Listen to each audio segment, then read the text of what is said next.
All right, well, welcome to the Tuesday, December 13th working session of the Ann Arbor Planning Commission. We will not make any decisions tonight. This is just for dialogue. We'll start with public comment.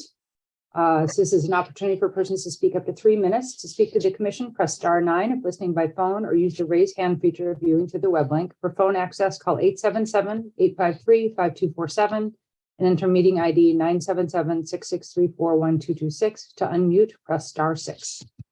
City staff will select callers that have raised their hand using the last 3 digits of your phone number or by name if available for those accessing through the web link. When speaking, please move to a quiet area and mute any television or background sound so that we may hear you clearly. Please state your name and address at the beginning of your comments.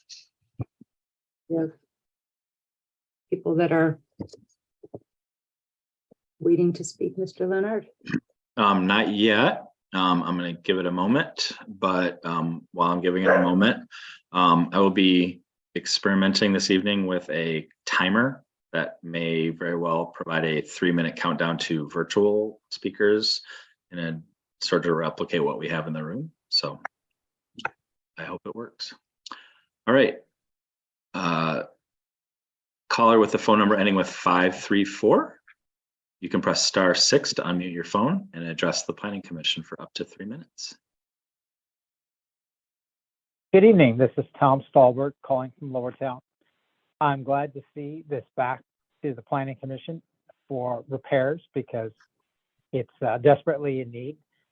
There's many issues that have been identified beyond the specific issues that were in the council resolution.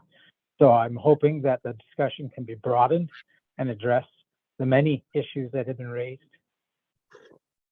I don't think that they should have proceeded to rezone 190 parcels to something that we've identified so many issues prior to fixing those issues, but that was done. So here it is back. They could easily have sent it back. I believe some council members asked for that, but were outvoted to postpone it and send it back prior to rezoning. But that's been done. So hopefully a relook at some of the issues that were raised in the June 28th planning memo that went to the Ordinance Revision Committee. At the time, the Ordinance Revision Committee deemed the issues, I believe, somewhat worthy of addressing, but at the time to fix TC1 then or to create a TC2 would have slowed down the process and taken some time.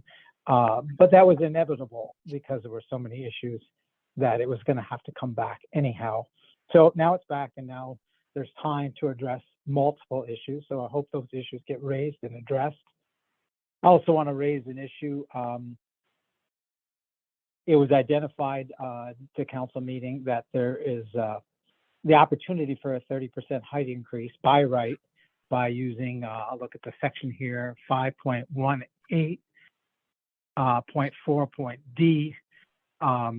And I was disappointed in the agenda response to the council member's question when the council member asked, was this information included in any planning documents created and or distributed by the planning department? Was this information included in any notices sent to stakeholders or to the general public? If so, which documents were distributed and when? This was from council member Griswold, and the response was, the information is included in the city's Unified Development Code. While publicly accessible and available, the entirety of the UDC was not included in the notices sent to invite participants to participate in hearings associated with rezoning to TC1. That's highly disappointing as a response given the number of questions that were raised by the public at many meetings talking about the heights. Citizens are entitled to know and not have to research. Individual citizens do not have to research the Unified Development Code, especially when they're asking direct questions and those questions were not properly answered. So that was just a highly disappointing response, I have to say. I'm also disappointed in how rudely citizens who spoke at the public hearing at council were treated by supporters of TC1. It's totally unnecessary. We've seen it on social media. Go back under your rocks, you people. That is not how you treat your fellow citizens. Thank you very much. Thank you. Is there anybody else? No other speakers. Okay. All righty, well, let's move on to item 3 then, which is our discussion about, the main work of what we're looking at tonight, which is the Transit Corridor District TC1 Unified Development Code amendments as directed by the City Council resolution. So, you want to take it away? Yeah, I'm going to kick it off. So, as commissioners know, there was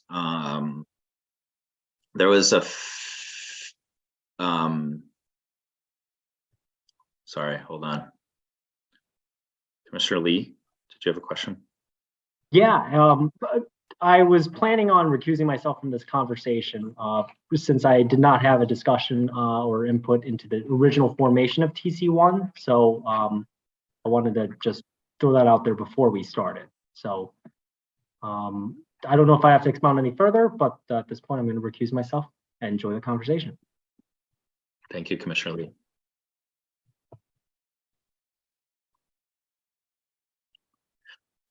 Okay. TC1 was obviously a result of a direction by the City Council. City Council directed the Planning Commission to create a new zoning district and identify potential corridors that this would be considered on. Planning Commission was successful in that endeavor, delivered to the City Council, who adopted and enacted the new TC1 zoning district. We have now rezoned 2 areas to TC1, the State Eisenhower area and the Stadium and Maple area. You will probably recall that at the Planning Commission table during the Stadium and Maple discussion, there was some conversation about the applicability TC1 broadly to different corridors with different characteristics, specifically as it relates to right-of-way. That conversation was pretty wide-ranging. It talked about, and we provided response to questions about how our site plans reviewed to ensure that safety and traffic transportation access to sites is handled. We talked about things like street trees. We talked about things such as the relatively conditions where the sidewalk right-of-way, not the sidewalk, where the right-of-way between property line and curb line is narrow. What are the potentials and limitations to add amenities to make this function as all those corridors as a successful transit corridor? That conversation continued at the City Council table, I would say. Ultimately, the City Council did enact the TC1 zoning, identifying that there was more good in the TC1 than the existing zoning districts there to help set the stage for future typology of development along those corridors. But shortly after that action at the City Council table, City Council revisited that discussion, specifically with instruction to the Planning Commission to reconsider TC1 and specifically that condition of narrow right-of-way, front yard setback, which is identified specifically in the resolution because that is the most apropos, I think, focus for zoning regulation of properties along that corridor. That resolution went a little bit farther. It also specifically asks and directs, in fact, the Planning Commission to reconsider the inclusion of automobile-related uses in the corridor.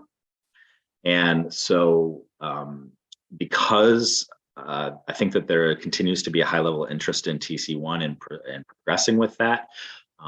Likewise, I think that it is appropriate for us to consider these changes to the district before we proceed with rezoning other corridors to TC1.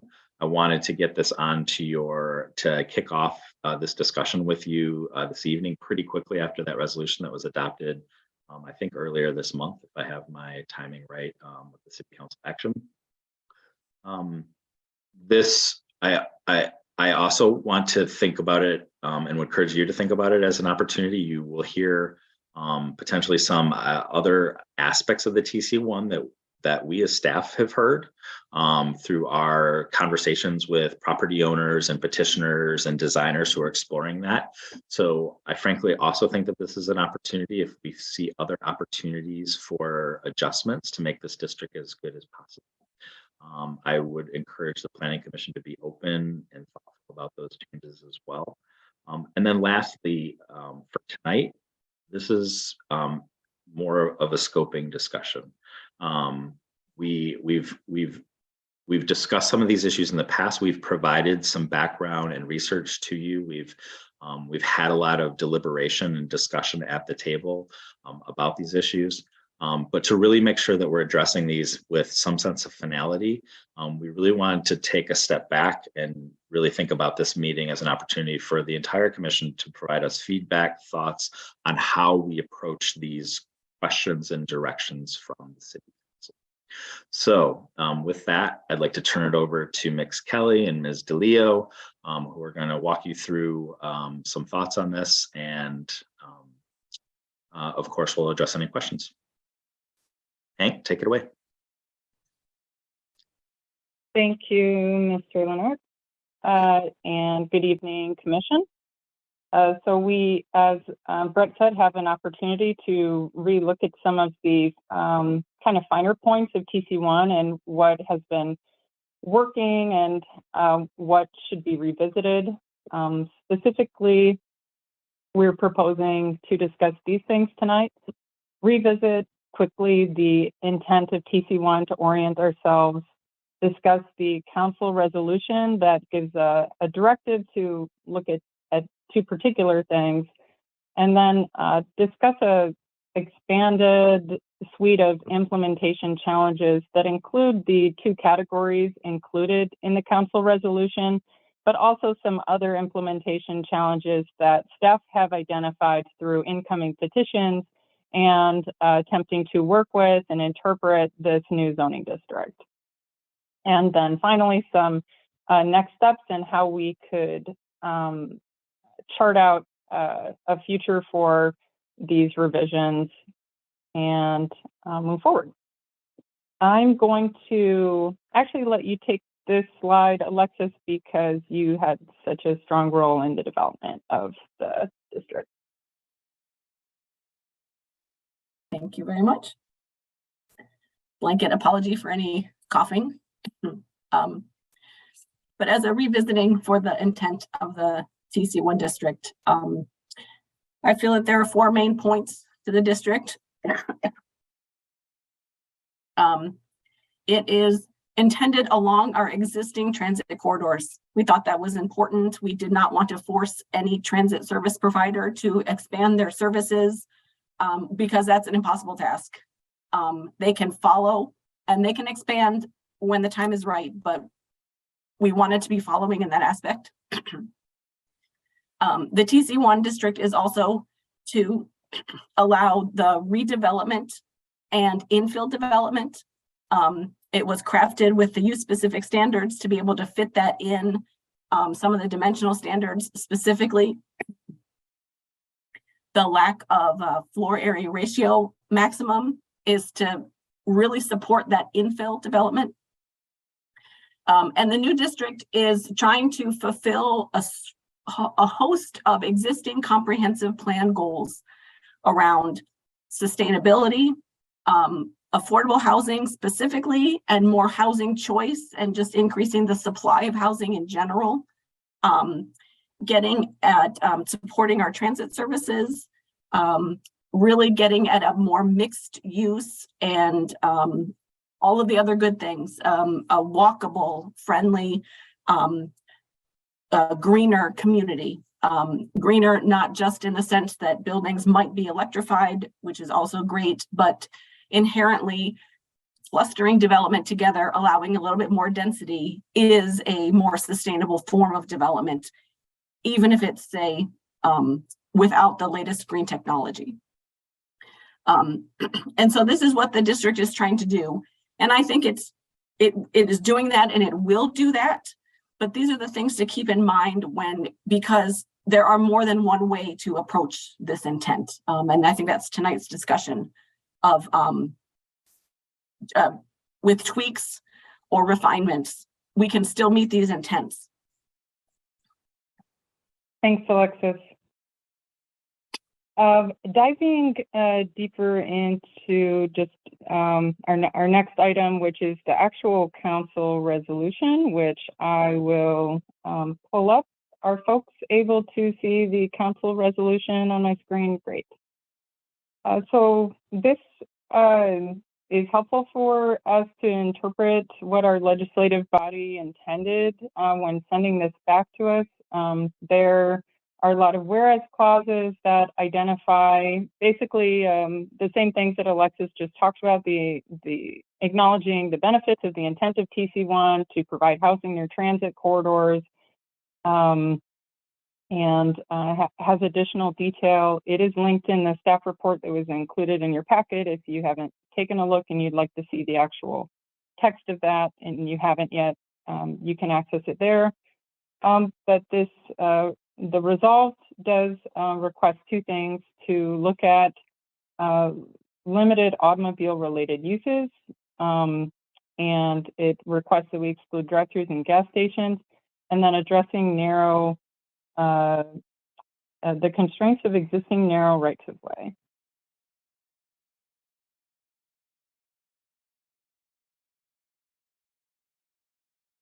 So moving on in our agenda, there, again, from that council resolution, we have some marching orders, but there are additional staff identified implementation challenges that we have some slides and some content to consider. And that includes use-specific standards, and including things that are very relevant for large sites that we may not have had in mind in the initial, when we were initially at the drawing board. Block dimensions, first floor uses, access management are all things that we'll be touching on. And additionally, type non-conforming uses, city sidewalk design guidelines, clarity and some terminology, and then how our comprehensive plan update should be or could be interacting with TC1. We are not going to resolve these things. We are just going to raise them for food for thought as we consider how to move forward. The first point that was raised in the council resolution to look at limited auto-oriented uses. The impetus there, that to the best of staff understanding, is that the transition toward achieving higher walking, transit, and bike mode share is going to take time. Approximately 2/3 of our trips today, that's a figure from the baseline existing conditions data from the Moving Together Toward Vision Zero, which is the transportation element of the comprehensive plan from 2021. 2/3 of the trips today roughly are auto trips of some kind. And by 2030, we're still projected, even with ambitious targets set out in that plan, to have 50% of our trips be somehow auto-oriented. We also, it would be important to acknowledge that many households will need to become car light before they become car free. Just thinking about behavioral science and how people shift to new ways of living. This will require becoming comfortable with mixing trips throughout your week, finding ways to carpool or shift that single occupancy vehicle activity and adjust to new ways of living. We know that the rezoning of the corridors is not going to shift the fabric of the corridors. It just unlocks that redevelopment potential. And so access is not obviously going to be flipping a switch, but it's something that it will become easier to make walking trips over time. So acknowledging that transition, and just knowing that although we might prohibit a use, it does not make it obsolete. And so transitioning households will need access to things like vehicle rentals. Vehicle rentals do require fuel, at least in the near term before our electric transition is more complete. And also vehicle repair. Vehicle repair can happen for personal automobiles, but you could also think of this from a fleet perspective or even from a car rental perspective. Sometimes those functions are outsourced, sometimes they're in-house. this was something that I used to frame how I was thinking about including gas stations within even very transit supportive places. Doing a quick survey, just I thought of this before the meeting. The most recent statistic I could find was from 2016, but from what I can tell, Toronto, Ontario has the highest mode share of any transit system in Canada, and still their public transit as combined active transportation and public transit is only about a third of all travel and all trips. So even with a very highly successful transit system, and in places with very compact urban form, you can see this Esso is roughly where Chinatown is in Toronto, and Queen West. These are very dense urban neighborhoods. They still have gas stations in the heart of those places to serve the different purposes that people need. So although the council resolution requested that we exclude fueling stations, we would like to continue the dialogue on that particular point with the Planning Commission to present how it may be a compatible use for transition in TC1. Continuing to think about how auto uses are integrated. Many of the auto uses prohibited in TC1 could be compatible with a walkable urban form if they were designed well. These were a couple of examples that staff found just thinking about dense places that have different walkable streetscapes and denser housing that we are trying to work toward in TC1. There were a couple of examples that I can pull up to show on Google Maps.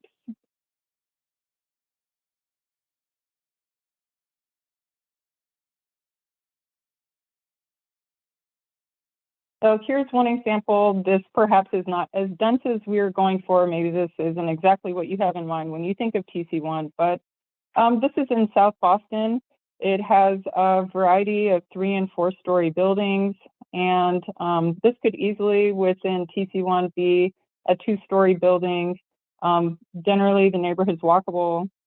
Are there improvements that could be made to the streetscape? Yes, but the point is that it's integrated. It could be phased out to become another use in the future, and it meets an interim need. Here is an example that was shown from Barcelona. This is pretty like a minor thoroughfare. You have a buffer from pedestrians by parking. There's kind of something for everybody on the street. There are street trees. There's 0 lot line buildings. And also what I found interesting was that right outside of this auto repair shop, there is a massive bike share station.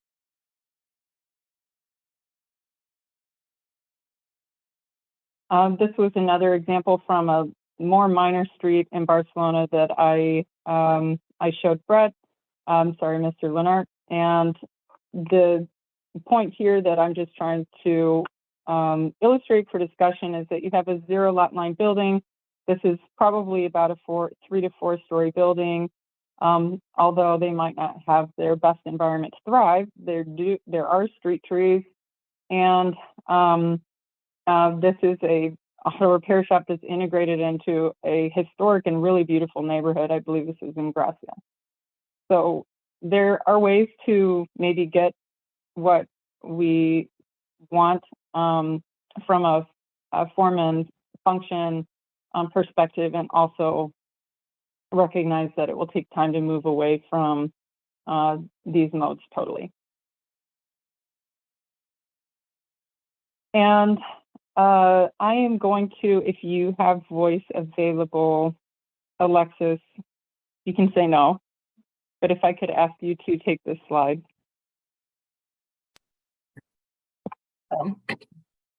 Whether all right, I'm in. whether or not we do expand the discussion of the all auto-oriented uses or not. This is what we're working with. There are about 8 auto-oriented uses that we regulate. And they are the combined automobile, motorcycle, recreational vehicle, sales and rental, fueling stations, mobile food vending, which we actually currently permit in TC1, automobile, etc., repairs, parking lots and structures as primary uses, vehicle washes, drive-through facilities, which we define as an accessory use, and parking structures also as an accessory use, which we permit in TC1. But if we're going to be talking about auto-oriented uses, these are the ones we currently regulate or permit. And the discussion may need to be black and white per the council resolution. They talked about auto rental. We currently have it combined with sales and rental. We'd have to tease it out. Not necessarily a good or bad thing, but it's a thing. It speaks to the work that we have to do and the decisions we need to make. But again, as we're presenting tonight, maybe we shouldn't just limit ourselves with the 1 or 2 uses that were particularly called out in the resolution, but we can look at all of the auto-oriented uses that we permit and maybe click through them at some point and say, would they be appropriate with or without some form-based codes or more form-based regulations or not? Some of them can lend themselves better or not, and some of them speak to the transition period as we move away from personal automobile use, but still these are kind of daily needs. But that is what this slide is showing. What is our current framework and what do we currently regulate? And do we discuss all of them, some of them, or even parse them down further?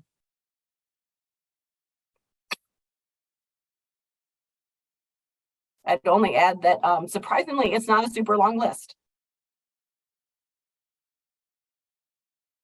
Thanks, Alexis.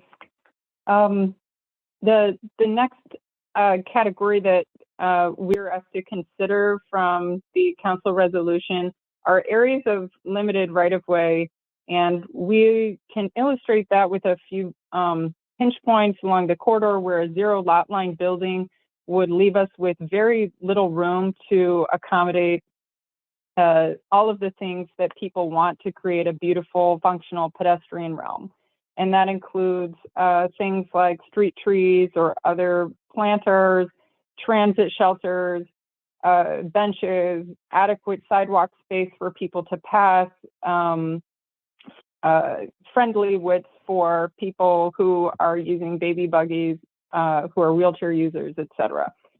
And there are, we pulled a couple of examples. One is in a section that is currently rezoned, and there are 2 that are in sections under consideration for TC1 rezoning. Brett, do you mind narrating this if I pull these up each in turn? Not at all. They're pretty self-explanatory, but so the first one is the Speedway service station located along the stadium corridor. This is an area that has been rezoned TC1. And I would say that along this corridor, this is a more common example. You'll see about a 7 to 8 foot right of way along a lot of segments of that corridor.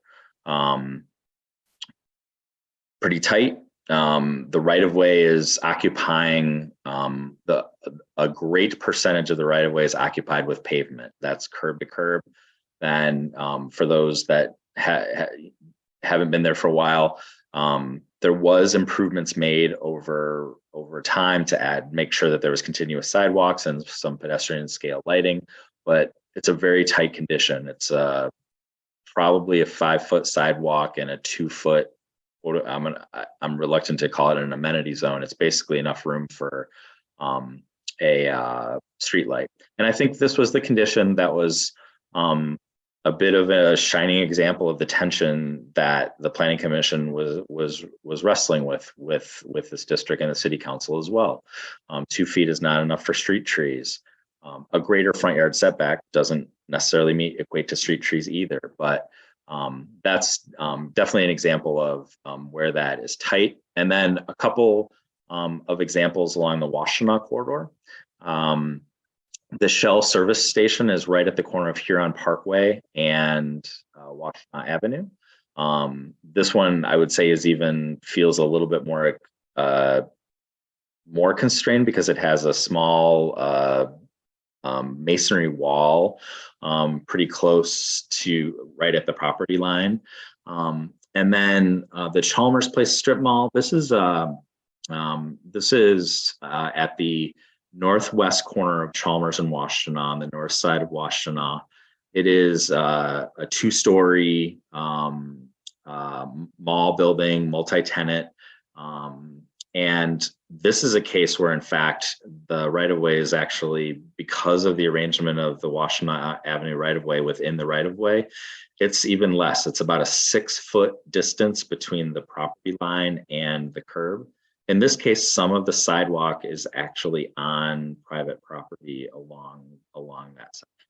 So these are a couple of cases, both of existing TC1 zoned areas and areas that have been identified as the Planning Commission for future consideration. Generally, in sort of trying to find some of these examples, the State and Eisenhower corridor, larger right-of-ways, more flexibility. Plymouth Road corridor also typically features some more right-of-way space for accomplishing a lot. So, but again, as the TC1 currently is designed to be a really reactive district to some of its surroundings, these are a couple of examples across the city that might show extremes, but areas that maybe we can think about how the district should react. Thank you. Another consideration with right-of-way is how we make the determination of distance and how that should be uniformly applied across the city. The mechanism by which other cities generally accomplish this is by having pedestrian or sidewalk design guidelines that are part of broader street design guidelines, oftentimes, that define different zones within the building front to curb area, and the desired widths are defined by street type or by type character of the corridor, those types of things. This is an example from Seattle.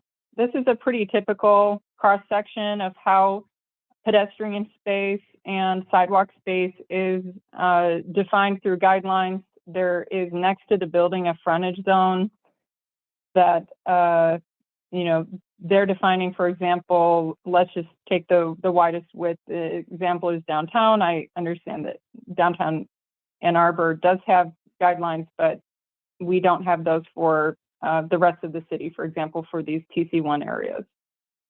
So frontage zone, that's next to your building, that could contain some private beautification like planters. It could have a sandwich board, something like that. There's a pedestrian clear zone, and this is supposed to be an unobstructed area for path of travel. And then a landscaping or furnishing zone, here they call it landscape/furniture zone, and then a small defined area for your curb and what that accrues to as a total width. If for TC1, we were to say, okay, we understand that there is a conflict between zero lot line builds and all of the amenities that we want within the pedestrian realm. What should the width be? What should the distance from the curb line be?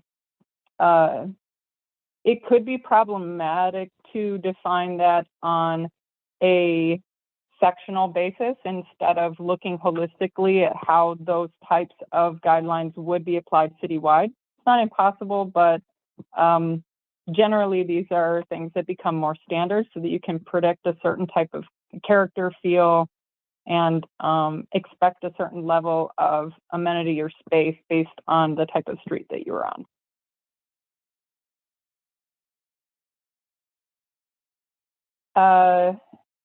So we have an option here. Staff have been talking for quite a while. We could carry through to the final pieces of our presentation, or we could stop and discuss just the first two items that were presented in the council resolution before continuing on. If everyone knows how to use their emojis, we could do like a thumbs up for carry on, or Madam Chair, would you like to propose? Let's see. Or we could maybe raise hand, since everybody knows kind of how to do that for what moves on or what pauses right now. How about we have a raise hand for that you want to move on?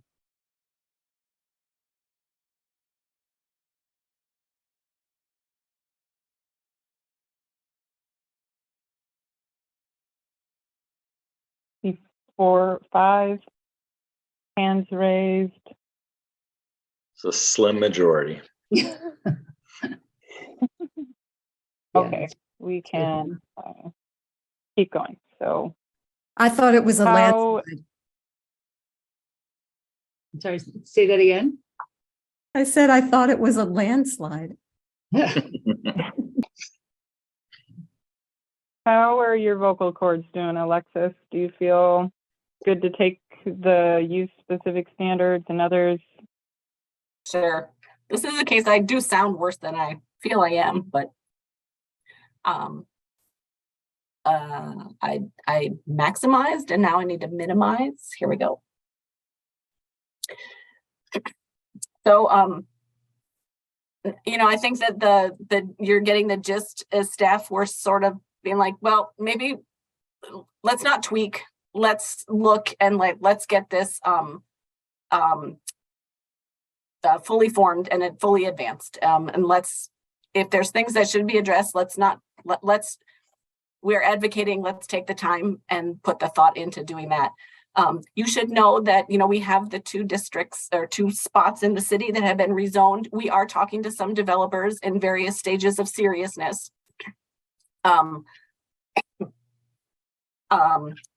About, okay, I'm trying to design to the TC1 standards. One is looking at a very large site. One is looking at, I would say, a smallish site. But some things are coming up. Some have pointed out that there's no road hierarchy. So if you have a large site and you want to cut it up into blocks, and a lot of them, should they all be treated the same with regard to frontage requirements, maybe ground floor uses? If you have such a large site and you are having, and you're trying to put in a centralized single parking structure, it might be a challenge, they're saying, to wrap that with the retail that we require, 25 feet of retail.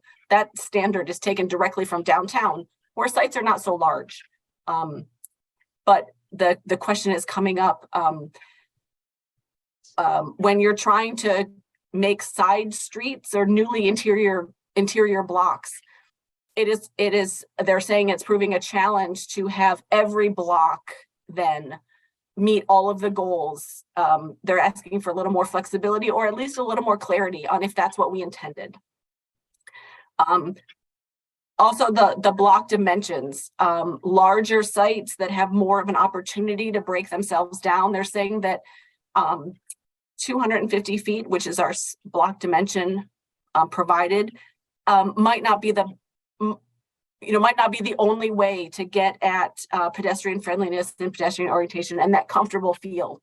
No one has yet said what their counter proposal is, but I want you to be aware that this is we are getting these questions.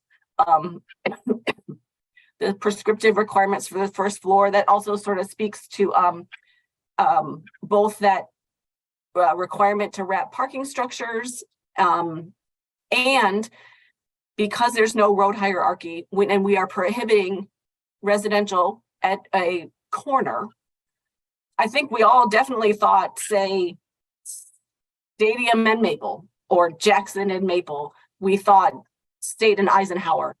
But what about an interior block? The questions are coming up. And also we have, we limit the number of curb cuts based on the number of lots. And some of the larger sites, if they want to make a street grid, that might be more than 2 curb cuts per lot. They could sort of, they're saying they could sort of artificially put more lot lines in, but they're saying, wouldn't it be better if we can agree on more like an access management plan rather than just, nope, you get 2 curb cuts and that is it. They're, I think, asking for some flexibility or some proportionality, recognizing how large the site is, how many blocks they're trying to create. I think there is one more slide too there. I'll have to rely some on the architects in the group.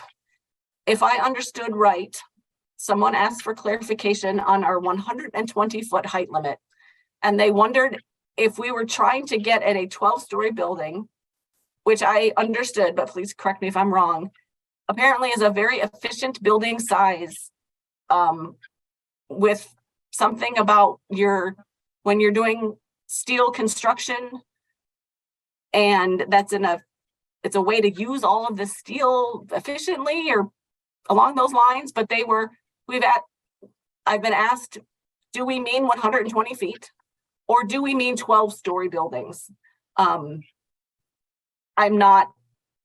haven't responded. I said, that's an interesting question. I know that the 120 feet is the same as what is the maximum height limit in the D2 downtown. But you should know that this question has come up. Also, I'm hearing a lot from people who are not proposing large projects, but they've got a structure that is now non-conforming. And we're getting a lot of questions about what can I still do? And if we're going to look at additional questions, I think we might want to look at, do our current provisions for non-conforming structures allow enough or too much room for these small incremental improvements? Our code does allow people to maintain their buildings, but we might, because we have a lot of non-conforming structures with invested value still, and there is value in an existing building. I just want for everyone to be clear and eyes open about so we're all having the same expectations for non-conforming structures and keeping them and maybe expanding on them. There has been one instance where sometimes people are not real clear about our terminology. I thought it was very clear. You're either a townhouse apartment building or you're a mixed use building. But we've had one that said, well, I'm a hotel, so I'm neither. So I think that now that we've had some time and other eyes on it, if there are any terms that are not clear, it's the time to either define them or pick a new term or just phrase it differently. And then finally, we need to leave room and set ourselves up in case we want to do changes based on the comprehensive plan update.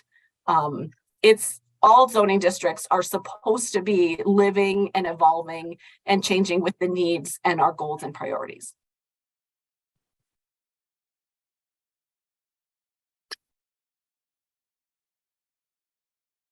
Thank you very much, Alexis.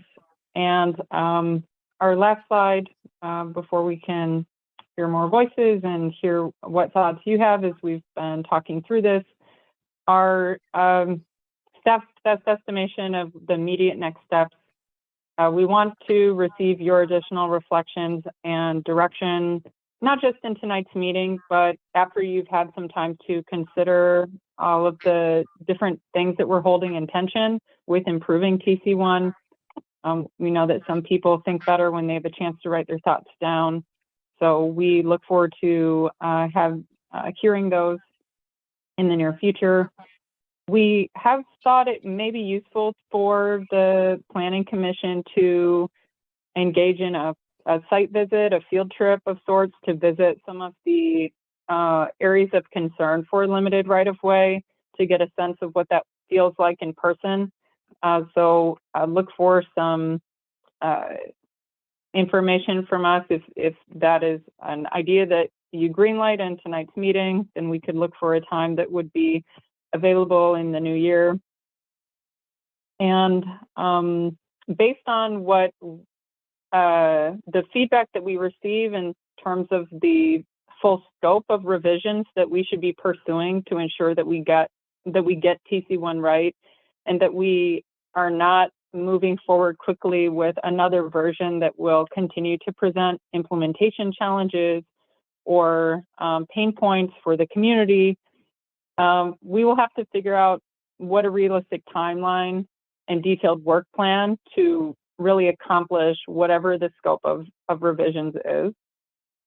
And finally, we have talked based on what that level of revision is and the full scope of those revisions.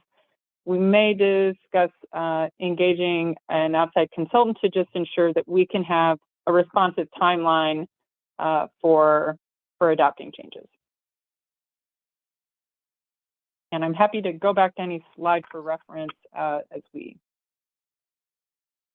continue our talk.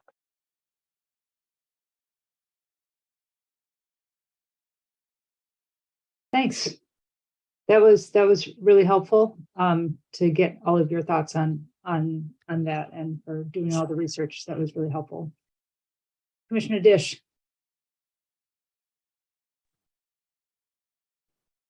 Thank you, Commissioner Gibrandal. I didn't mean to be pushy putting my hand up, but since we're not together, it's not as easy for me to signal to you. Yeah, I really, this was a wonderful presentation. I might be mistaken, but I don't think the slides were in the packet. And okay, so if you could send those, that would be great. I wanted to just say a couple words. I feel as though staff members have represented council's desires and intent extremely well. But nonetheless, I'll just say just a couple of things. First, I want to say that I am very grateful to the members of the Planning Commission for being willing to open this discussion again. But I want to make it very clear that, as Mr. Leonard said, when City Council voted on the rezoning of the Maple Stadium corridor, that was a vote of confidence in TC1. It was not an overly rushed or thoughtless vote. We firmly and strongly and unanimously believed that not unanimously, excuse me, that TC1 is preferable to the existing zoning of that corridor with respect to moving the city to, as Ms. DeLeo said, our various existing comprehensive plan goals related to sustainability and increasing housing options, the diversity of kinds of housing we offer, as well as just the amount of housing. So I just wanted to make that clear, because the intent is really not to reopen the architectural drawings on TC1, if I can use that metaphor. These are tweaks. These are tweaks that are coming. We've always understood that this was an iterative process, and that we would discover things as we tried to implement that would be perhaps unintended consequences of things that we had put into the zoning. And so that is where we are. So the resolution before you from council is extremely narrowly targeted. It is more narrowly targeted than what we heard tonight, but I do think that basically just about everything that we heard tonight would be in the spirit of the kind of thing that would be smart to do right now, so that we can actually make some progress towards the upcoming rezonings before we hit them in a site-specific way. In other words, we'll be clarifying some things that need clarification and possibly resolving some other things. I just wanted to say again, I'm sorry if I'm just being repetitive, but the point of TC1 is to support a future of greater multimodal use. And so the council would have a concern about utilities, for example, or buildings jutting into the right-of-way that make it difficult for us to make it more appealing to walk, bike, and use transit. And that is our goal. We want to make it more appealing for people to walk, bike, and use transit. We want them to feel safer as they do those things. We want them not to get rained on in the rainy season or snowed on in the winter. So we feel that bus shelters are a big thing. We think that bike hoops are a big thing. If we're in the areas where we have constrained right away, those things can't be accommodated. And so our goal is not to make it more inconvenient to drive a car. That is not to say that we are trying to preserve car driving for everyone, but as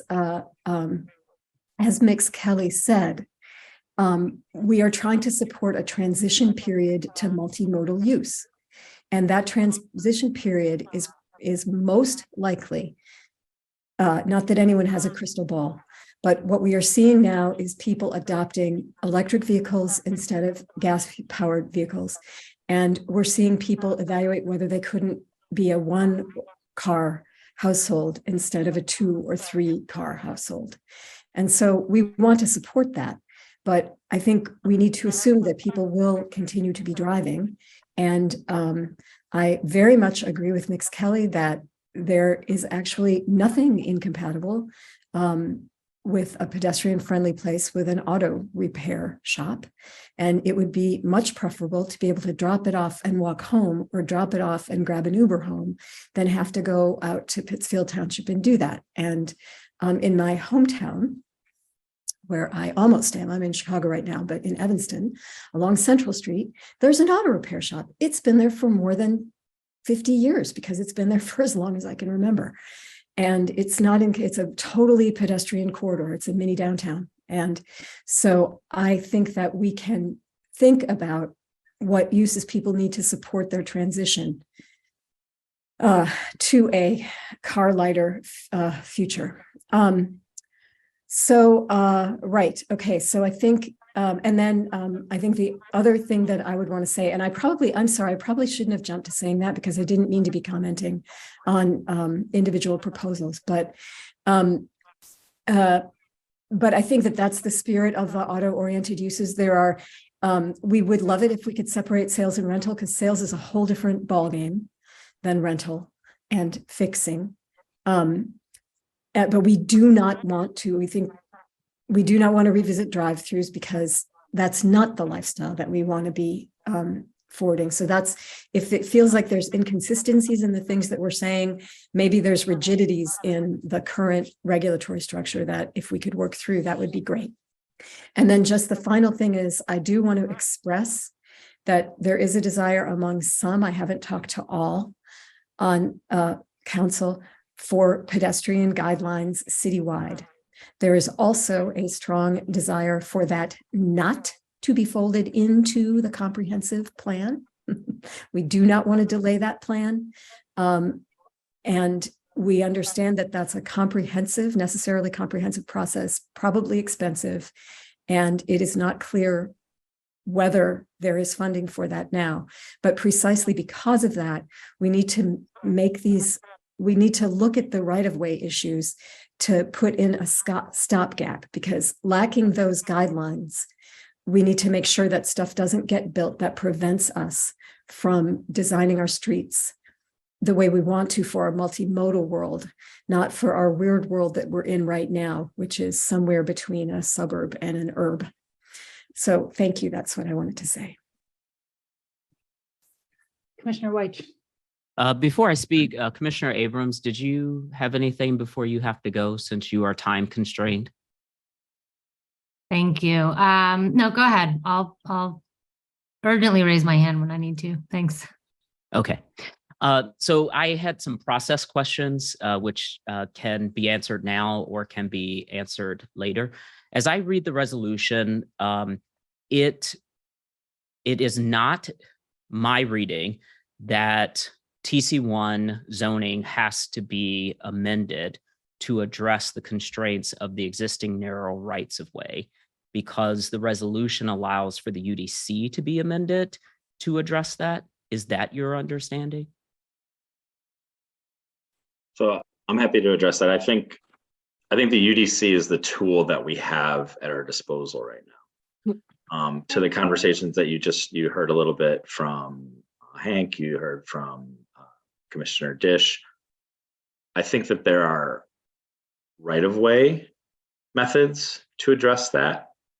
I do think that there are scenarios that we could apply to the zoning that future-proof it.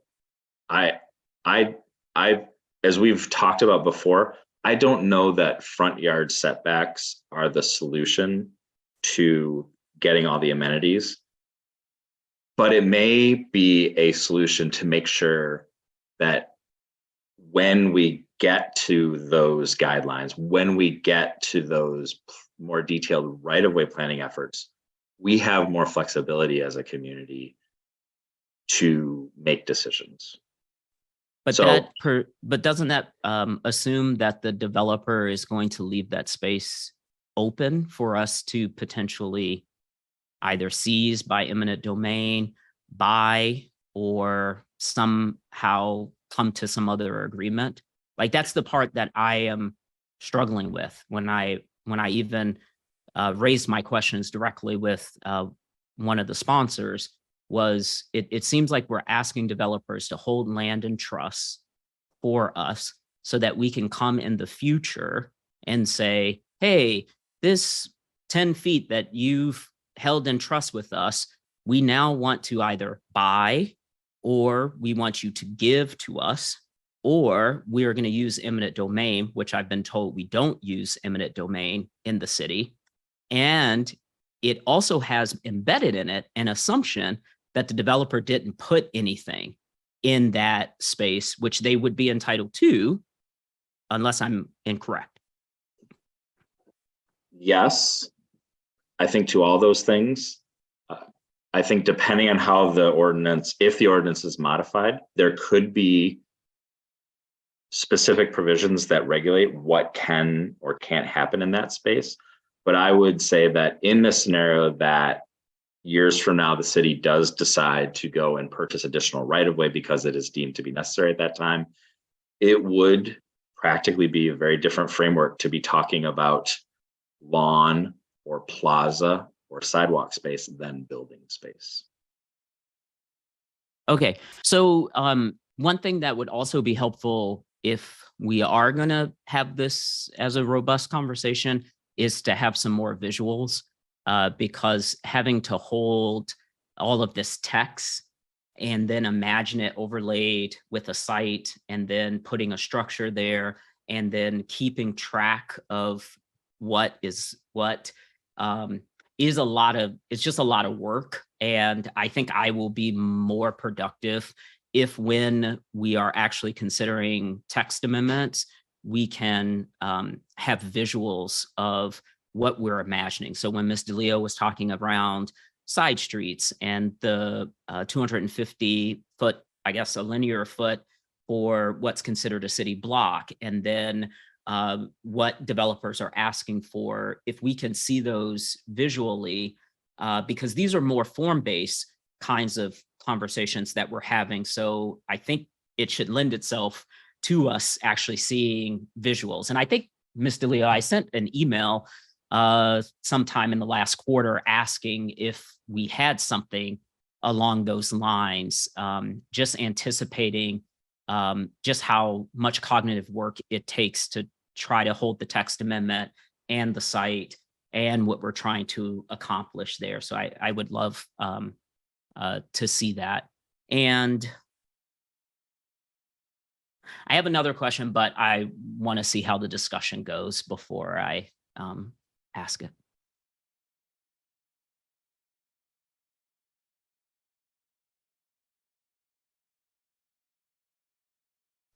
Sorry, Commissioner Clark.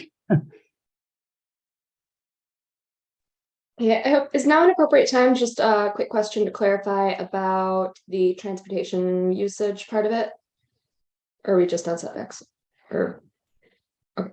Well, assuming it is, so I was just wondering that this isn't applying retroactively, if I'm understanding correctly. Like, so the automobile use things like opening a new auto shop or something, that would be like opening a new auto shop, not just like if the guy that, Commissioner Dish, you mentioned the auto shop that's been there for a very long time where you're from, places that are already on the corridor, it's still allowed to be existing as auto shops until they have to do a complete overhaul. And I guess my question with that, if that's correct, and then the abatement issue of like, if we're going to be allowing more auto, what kind of sense that makes like the contamination of these sites by allowing new auto uses, and if we're then just locking ourselves into another cycle of like 50 to 100 years of a oil shop that might be really obsolete.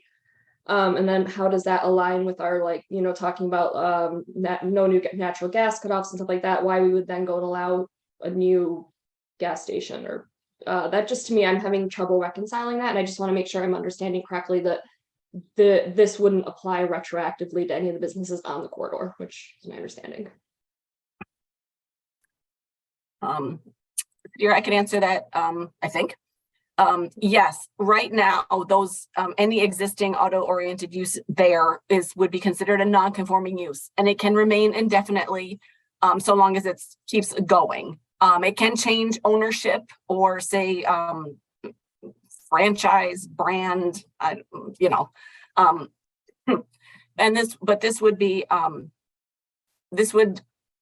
currently, though, we cannot have any new ones. I don't think there are any auto rentals there now, and none could move in newly, I think, to either in the State and Eisenhower area or the Stadium Boulevard area. You inadvertently touched a little bit on our non-conforming discussion. It is not immediately clear what happens if one of the existing auto-oriented uses came in and said, I'd like to redevelop, but I'd like to demolish my building. Then the use ceases to function, but I'd like to rebuild it and incorporate it into the forms that you're wanting. I don't have an immediate answer for that. That's how you inadvertently hit on if this is both a non-conforming use discussion, and then should we allow additional uses that we don't currently have there. The council resolution specifically asks that we allow rental, and I don't think there are any rentals there. Car rentals? Did I answer your question? You mean car rentals, I'm assuming, yes, right? Yes. Car rentals. And okay, so just to clarify, so then it wouldn't, so this is, by allowing special exception use, we would be saying, yeah, you could come and open up a new oil shop. Yes, we would. Okay. But whatever's there now can remain indefinitely. They can't really do much else, though. So I guess I'm just struggling to reconcile how that fits with our goals, and like there's already a big land use question about what are we going to do in the future with all the sites that are oriented towards internal combustion engine maintenance, and then allowing more of those spaces, and then knowing the contamination issues that go along with that. It just seems really short-sighted. I just throw that out there, and that's all I got. Okay. Well, if I could jump in, there could be a situation where we have an auto repair shop for electric vehicles or for different types of vehicles that are not internal combustion engine vehicles. Commissioner Sauvé. I'll defer to Commissioner Abrams. Oh, that's okay. You don't, have to, but I want to hear what you have to say. But I mean, I feel like this, there's so much on the table, so I'm gonna have trouble being succinct and gathering my thoughts, but just a couple initial things. I understand the concern about the 6, 7, or 8 foot right of way and a building being built to the lot line. I also really hear Commissioner Weish's confusion and or questions and around what it achieves to require a larger front setback, because that doesn't give us a wider right of way. And so I just really want to know more about how staff is conceiving of that. Like, so in other words, it achieves more breathing room for pedestrians and maybe a kind of greener walkway, but it doesn't achieve the goals for multimodal transportation that Commissioner Dish was just, Councilmember Dish, Commissioner Dish was describing. So there's that. When it comes to the auto-oriented uses, I think what I want us to remember is that, yeah, we may not allow any auto repair shops in TC1, but TC1 is this actually very narrow strip just adjacent to these corridors. So I think it's true, I don't want people to have to drive to Pittsfield Township, but it could be that they drive around the corner to Jackson or, you know, adjacent to Washtenaw or on Carpenter or something. I'm not sure exactly, but it seems that TC1 is kind of really being pretty specifically zoned at the moment. And so I'm not so concerned about that. And when I think about the special exception use, when I read if I go to the UDC and I read the criteria that we are supposed to apply when considering the approval of a special exception use, it's hard for me to imagine this body currently approving something like a new oil change shop or a new car wash on Stadium Boulevard, particularly because maybe it's also hard because Stadium has like 17 oil change shops already there at the moment. So maybe that's short-sighted on my part, but yeah, so I'm open-minded. I'm open to the conversation. I understand why these things are on the table, but I feel like there are still some kind of thorny things that make a clear path forward, that obscure my ability to see a clear path forward. And then I'm jumping way ahead, but I know there's a question about whether this is something we should continue to work out in ORC or in the full body.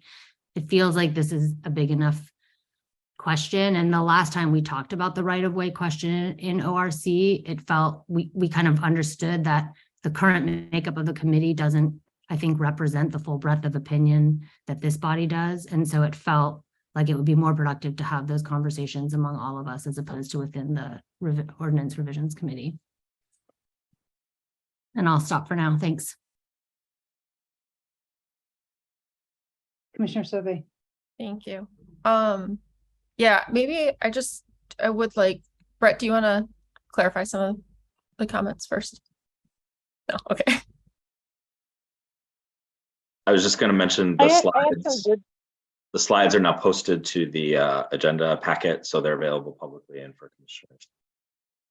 Mix Kelly, did you have something you wanted to jump in with?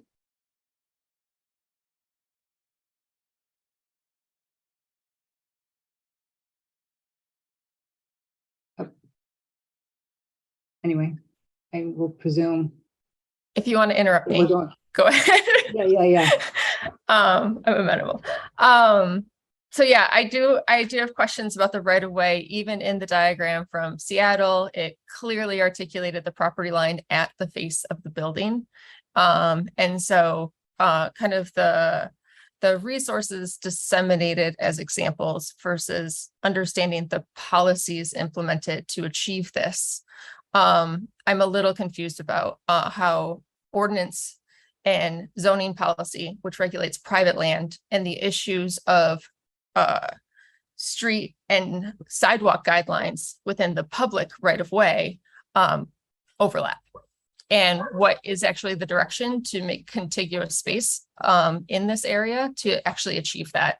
So I just want to be a realist in understanding what that really will look like, and making sure that we're talking about the same thing, because I believe from Planning Commission, we are not talking about the right of way. We are talking about setbacks. If we were talking about the right of way, I really want to be clear, and this is kind of to staff, where do we have authority to talk about the right of way? And if we don't, what opportunity do we have in setbacks? That's a question. I'll actually just open it up to you guys right now, because I think we've had everybody ask about this. So I want true clarification about right of way and setbacks so that I know where we can talk. That's useful. Am I audible?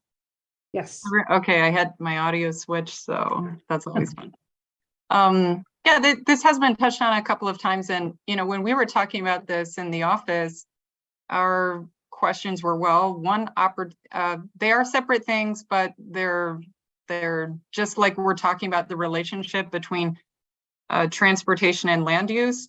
Really, we can't talk about the success of TC1 if we never see growth in the frequency and quality of service with the ride.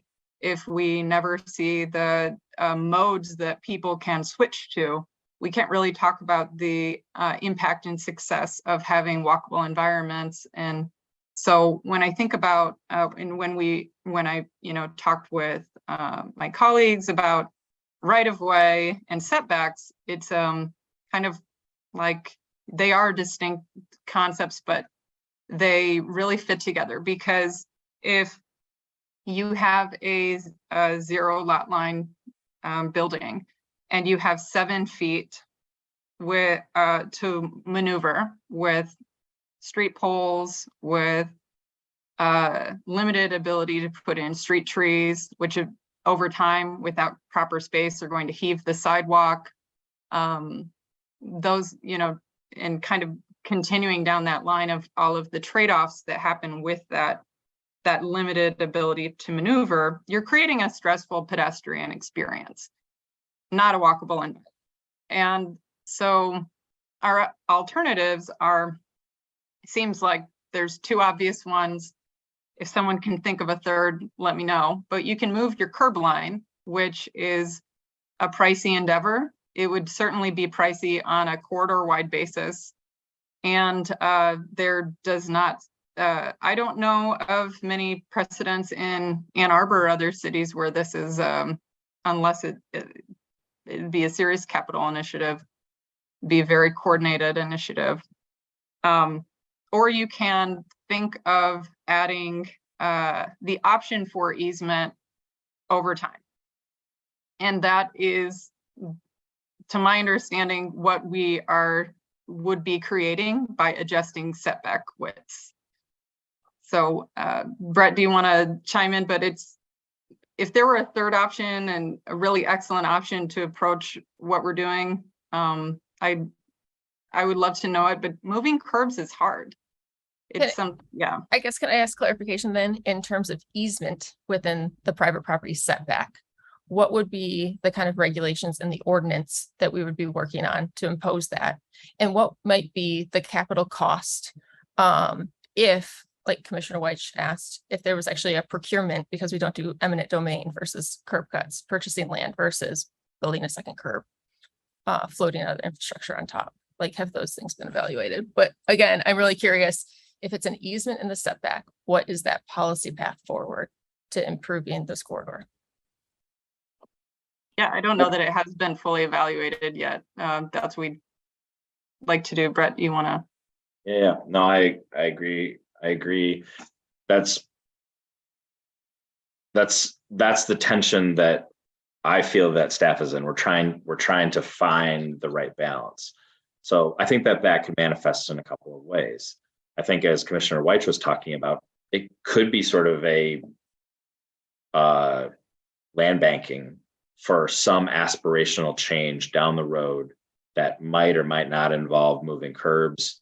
Probably not, but gives us the ability in the future for some capital strategic investment in that right of way, where our conversation at that point with that property owner is not about we're not constrained by a building to meet what maybe our future goal is for the sidewalk and the amenity zone. At that point, we have developed that property and measured it to a front yard setback standard that I just want to be honest. I don't, to pick that different setback now, it is speculative. It is trying to build in flexibility for some future transformation of that corridor closer to our goals. That easement could manifest in a couple of different ways. It could be a setback is required and we seek an easement for all of it. That gives us public right over that. As we've talked about this before, I personally don't think of this as once a mid-block development comes in, then we're going to shift the sidewalk, 5 feet into a private easement so that we can get street trees there. I don't want to say we couldn't do that. We could explore that. A meandering sidewalk doesn't seem like it's meeting our transportation goals. I think that those decisions would benefit a longer term strategic plan that we don't have the benefit of right now, understanding what that is. Alternatively, there's probably something in the middle that could be realized. It could be a scenario where we identify that as part of a traffic mitigation requirement for site plan approval, shifting more mode share on that particular development to public transit would be necessary to meet our traffic mitigation requirements. Then as part of that, perhaps right off the bat, a bus shelter is placed on a private easement for that. Again, I don't want to speak to the comfort of the ride for that scenario, but that easement could be used in ways that start taking some incremental steps towards this goal. The ultimate question is, do we want to preserve some flexibility for bigger swings, bigger investments down the road that aren't constrained potentially by buildings, but rather space? I don't want to say that those are insignificant. I think these are great questions. Like putting that land aside, it's kind of like, it's not the same, but it's sort of like the problem here. We have parking lots that are not contributing to the fabric of our community. What can we do about those? And I can understand the tension here to just put a setback in place. We're sort of replicating that in a different manner along the corridor. It's on a smaller scale, and I think it does build in some flexibility so that down the road, we have more opportunity to decide to make those investments or to make those infrastructure plans. And for non-redeveloped sites, what would that easement look like? Would that easement have to take place with a redevelopment or a new site plan submission? Or can you retroactively go parcel by parcel and ask property holders to apply an easement if there is space in the front yard currently? The city can always ask. We can always go and ask for an easement. But it wouldn't be required, but there's policy paths forward to require an easement in a setback with a new site plan. Well, so I want to be clear.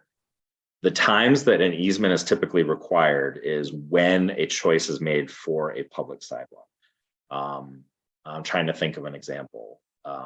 Say a sidewalk, say there's a landmark tree, and veering the sidewalk around that landmark tree requires it to leave the right of way onto private property.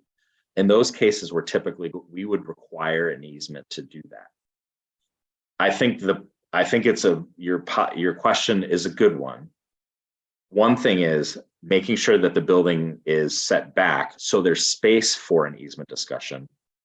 I don't know right now if there would be a provision in the UDC that says, and by the way, you have to provide a public easement in this space. But the setback is the first step towards that conversation, and it's more enabling than the building being built right to the sidewalk or to the property line. Excuse me. Okay. I have a lot of issues with that. I think generally we're living in stacked assumptions that something will happen contiguously with no plan. Yep. And that there's a fear of something that has not yet presented, unlike Alexis being able to bring forward some conditions that have been raised as an issue. And I think there's kind of two ways that I look at raised issues, is that we can create bad policy, which is a missed opportunity, or we can create good ordinances that also become missed innovation, right? And so if people are struggling with things, it may be that we did bad policy, or it may be that they have missed their innovation point on the other side. And it takes more than kind of one point to measure that, right? Is it that the developer lacks innovation, or is it that our policy is bad, that is creating this conflict? And I think that there's something to be said for policy that actually requires some innovation, so that we don't see big brown buildings all over the place. And that is built, I believe, through flexibility in our ordinance instead of requirements, fixed requirements. And I think our setbacks currently stand there. I will offer up, because I did make a list of others. And again, this is just to perfect being the enemy of the good. And it sounds like a lot of the discussion here is not a quick fix. This is not going to kind of come back in January to City Council, that it's going to take a rigorous amount of work. But a couple of things that I did highlight that aren't on the list, as I just recognize them, not through any parcel, right? And I think we're talking about this broadly, but of course, I'll disclose in every meeting that I do hold property in a TC1 district. Townhouses are required to have front doors and stoops along the street. A lot of these property strips are actually long and narrow, so you can't do townhomes unless you did a sidewalk, like a private sidewalk connecting to it, and townhouses stacked into the depth of a property. So it's a missed kind of housing development opportunity. I agree with the kind of commercial retail that there's probably a difficult proportion that we have right now. And that the curb cuts, the other thing I read about, think about with curb cuts isn't just, because it's not just the multiple curb cuts, it's how many based on your aisle width, basically one way or two way. And so that's only thinking about vehicle traffic, not fire trucks or trash as well. And if a development wanted to utilize the curb cut just for access, for taking compactors and trash, off site, they may not need a full driveway to access the full perimeter of the site, as long as they can get that truck to service off of the property. And so that curb cut may actually only be used once or twice a week for disposal. So it's not the same kind of traffic conflict. But yeah, I think our curb cut conversation becomes very interesting when you think about other services to the site in that regard, instead of putting dumpsters on a lot. Thirdly, the minimum frontage, not less than 30 feet or 45 next to residential. If you have a 20-foot driveway and a 10-foot utility easement, that uses all of it up. It kind of goes into like, is it a proportion thing or is it a specific foot thing in terms of how much width? Because we do say a minimum of 30-foot frontage. And then, let's see, let me go, sorry, I have the whole... I think we talked about this earlier. Commissioner Mills might have remembered too, the vehicular use area and footprint versus like if we did like multiple stories. I think we really talked about like what is the vehicular use area, and that was a little unclear because you can go down, not come towards area, bury it for more cost, but you can't go up. It was my understanding. So those were like other things to keep an eye on. But I am of the mind that we keep an eye and continue the conversation, and that we are early in watching how this plays out. And, I'm 2 years into watching the affordable housing premiums, and that's when I believe that there needs to be change, when we've heard it multiple times. The other count I'd like to see from staff, from a quick Google view, 3 to 4 fueling stations currently in all 4 corridors. 2, 3, 5, and 6 mechanic shops between all the corridors. So I'm not sure we need more if all of those can be maintained. And I'm going to talk about, well, I'll just say hydro doesn't do mining in rainforests for batteries. And if we want to see batteries in e-bikes instead of in Hummers and e-trucks, maybe we should think about how Toyota is not investing in electric vehicles, but they're talking about hydro vehicles because the only emission is water, and you can make hydrogen in a lab.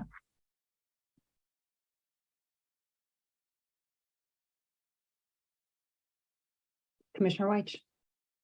I don't believe staff gave an answer to Commissioner Sauvé's question around like where this sits in the city. I was trying to listen closely there. If we weren't having this conversation, who would be having the conversation? It feels like this would be in transportation. Would be in charge of this conversation. Is that correct?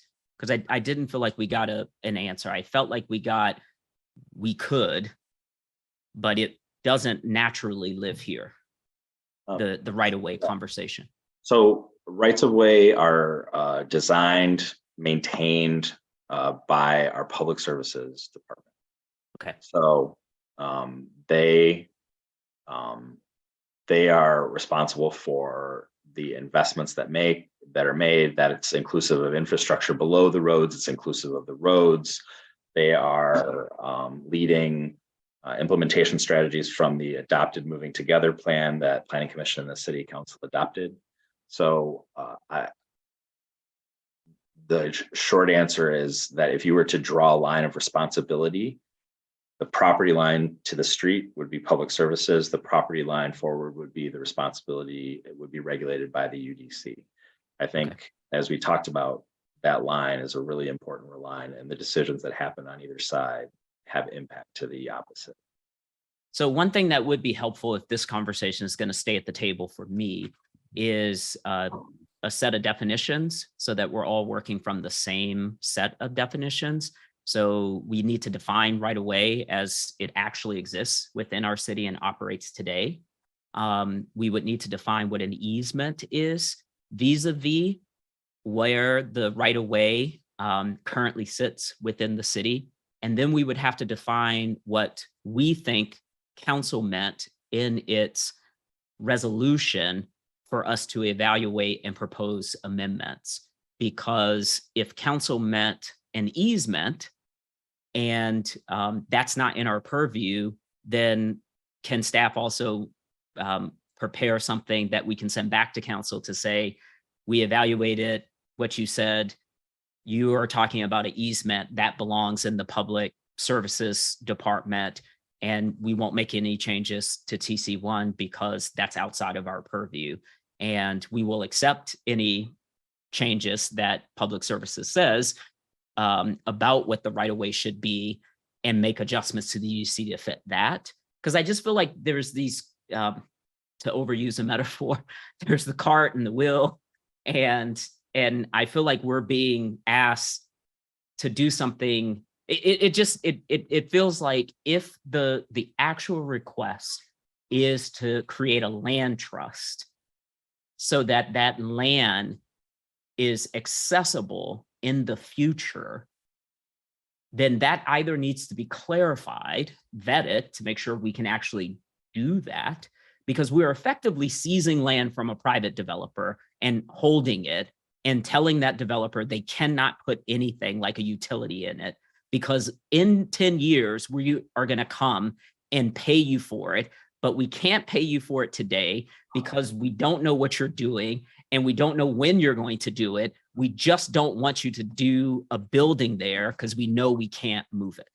And if I am not understanding this correctly, this is a perfect opportunity for someone to tell me I am not understanding this correctly.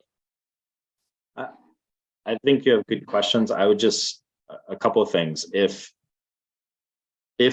say the public services came and said, well, from our perspective, we recommend a 30-foot front yard setback along these corridors to give us maximum flexibility for visibility and access and future right-of-way expansion. Like I'm not of the mind that we would necessarily take that as a blanket recommendation and incorporate that into our regulatory framework on the private development side. So that's one point. As it relates to the land banking, I think your question is appropriate because we're talking about setbacks here for a more specific reason than perhaps they are in other areas of the city. setbacks are regulated across the city. So to that point, you could look at it and say, we are land banking land in every single district across the city that we have, we require a setback, whether it's a front or a side or a rear. So from a sort of, I think setbacks are appropriate. I think setbacks in the TC1 are appropriate to consider in the intention of how we want this corridor to serve in the future. But your question about, about the easement, just as a reminder, site plans are, you meet standards or you don't meet standards. They are administrative function. As from my read of the council's intention, because I think a horizon, a investment in what's our aspiration for the right of way on Stadium? What's our aspiration for the right of way on Washtenaw? What's our aspiration for the right of way on Plymouth? What's our aspiration for the right of way everywhere in the city? Those are long, expensive horizons, particularly when you talk about curb locations. That my read of the intention of the city council resolution, and Commissioner or Councilmember Dish can weigh into this as well, is what step could we take on the UDC side to do no harm in that regard? And I think and somebody mentioned, there's a lot of assumptions and inferences that we are banking on. That's true. We're banking on some of those for the TC1 typology too, that this is going to hopefully reconfigure those corridors. So from my perspective is, I don't know that I think maybe stopgap is the right term. It is, if our aspiration is for these corridors to evolve in such a way, and right now, if a building is built tomorrow, which you would be faced with approving because it met a 0-foot setback, limited our ability to achieve that goal in the future, perhaps it's better to have a setback requirement that provides more flexibility. It's a fair critique. It's an honest critique. It's an accurate critique. I don't know if anything will ever happen there. It might only end up with a slightly bigger setback or a significantly bigger setback. It might feel less walkable, but I think that is the task the city council has directed the planning commission to do, is to say, what is in your UDC toolbox that can help speak to this tension and problem in a way. Okay, so that'd be my response. Yeah, no, I appreciate that. Thank you, Mr. Leonard. I think what I'm still continuing to struggle with is the assumptions that are there, and both your assumptions and council's and the future assumptions. And I think that feels somewhat untenable to make a UDC change based on all of those assumptions. And I wonder, so now I'm just wondering out loud, and then I have a couple of questions, which are, I wonder if this is a multi-generation, not generational, but jurisdictional conversation where the players are all at, or a representative from each of the groups are at a table and can say, hey, here's what we're thinking. Let's pencil this out to see what would work. So then we could come back with a recommendation. Because even if staff said, hey, let's just move the 0 setback to 8 feet, across the jurisdiction, that still might not accomplish the slide that we saw in the RO, on slide 12 of the presentation that staff gave us tonight, because it might not be enough space. And then what does that do for the non-conforming structures that are already there? Like the Cottage Inn is already at a 0 setback, or at 0. They're right at the property line because they have a retaining wall, but you enter the building on a side angle. So there's all of those things that I'm just struggling with as I try to figure out how to do this conversation. And I think I agree with Commissioner Sauvé. This is not we're just going to have this conversation today. Staff's going to go between now and the holidays, and at our second business meeting in January, we're going to have text amendments that we're going to have a public hearing and a vote, and then get it back to council in February. I mean, this, at the risk of some of my own interests that I have at the table, this is like a 6-month conversation, because it's going to be so iterative to move back. And I don't feel like that is, if I heard council correctly, I know Councilmember Iyer struck language from the resolution that would say it should delay TC1 in Plymouth and Washtenaw. And this is going to delay this. We are now kicking this about 6 months to a year away because of how much staff time this is going to have. And it's going to divert our entire work plan. And so I just want to say that out loud, just so that, again, if I am wrong, someone can disabuse me of my clear picture of the work effort. 2 things. One, can you hold that? And then I can move through my things. One, can staff look at Title 3, Chapter 42 of the Code of Ann Arbor and find out if City Council already has the right to do all of this through its parks and open space easement authority that is granted to it by the state, and that they could do it at each development as opposed to a unified UDC change, and a specific UDC change to this transit corridor. Repeat that section.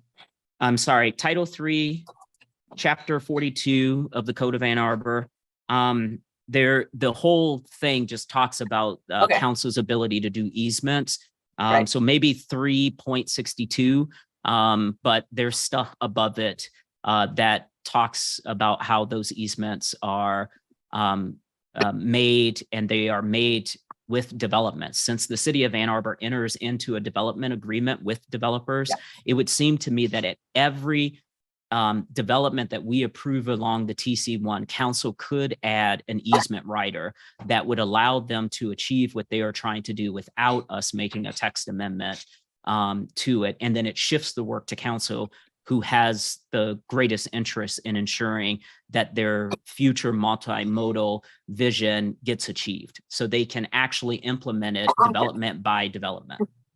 And then that wouldn't constrain us so much in the TC1. But I might be wrong in my reading of that chapter in that code.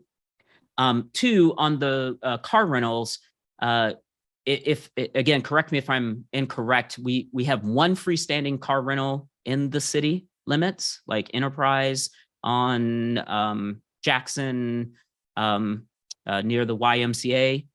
And then the other car rentals are inside hotels. How would that work? So Hertz was inside the Sheraton on Boardwalk, and then Hertz was inside the hotel on Jackson, right at the entrance of US or I-94. So would it, let's say you were talking with the developer who wanted to put a hotel in the TC1, and then they put a rental car as a part of a suite inside the hotel. Are you telling me that is prohibited in the TC1 right now? It's so that would be an accessory. So we would likely look at that as sort of a component use to the hotel, but the ordinance wouldn't allow it as a standalone use. Okay. And so can staff, as we think about these additional permitted uses, can we consider this as a compromise so that we don't have a freestanding car rental that would have a large parking lot, but would be utilizing an existing space? So that's what Hertz does. They use spaces in the parking lot of the hotel for their car rentals, so that there's not the car rental plus the hotel plus the parking lot, as a way for us to just sort of think through that, since we already have a model that seems to work within the city, so that we don't create something that we don't actually want, which is like an auto lot. And I thought that we what about a car rental? What about a car rental with no parking lot? Staff is creative. I don't want to ever limit you by my questions, Mr. Okay. Leonard. Wouldn't that just be an office? The Commissioner Sauvé, your creativity comes to the table too. And so it's just a great example, Commissioner Sauvé. We define automobile sales and rental facilities. So if you were selling, that was a rental facility, those are the kind of nuances that we're trying to parse out in figuring it out. If you were actually renting cars and I would go there and pick it up, I would say it would fit into our auto rental category, not an office. If it was strictly an office where I called and I arranged and then magically a car came to my house or something, yeah, that's probably more like an office.